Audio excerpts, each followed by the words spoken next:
I have the honor of introducing a number of global leaders, national leaders, and Texas state leaders who've come to join us on this momentous occasion. As your name is called, may I ask you to stand, and may I ask the audience to hold your applause so that we can acknowledge our global leaders together. President of the Republic of Georgia, Mikheil Saakashvili and Mrs. Sandra E. Roloffs. Former President of Spain, President Aznar. The former President of Ghana, John Kufuor.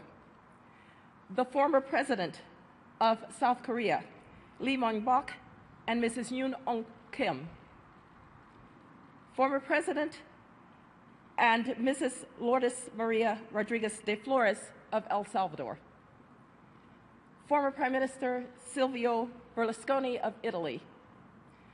Former Prime Minister Tony Blair and Mrs. Cherie Blair of the United Kingdom.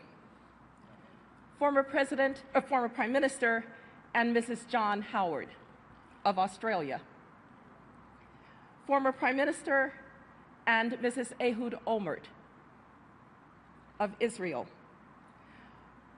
Current Secretary General of NATO, Mr. Fogh Rasmussen. His Royal Highness, Bandar bin Sultan of Saudi Arabia. Abdul Al Khalifa of Bahrain. Former Ambassador to the United States, Ambassador Ronan Sen of India. Current ambassadors to the United States, Ambassador Salim Al-Sabah of Kuwait, Ambassador Dino Pati Jal of Indonesia, Ambassador Akil Hamid Hakimi and Mrs. Hakimi of Afghanistan, Ambassador Tebeliso Sreste of Botswana, the German Chief of Mission, Mr. Jens Hannefeld. Please join me in acknowledging and welcoming our global leaders.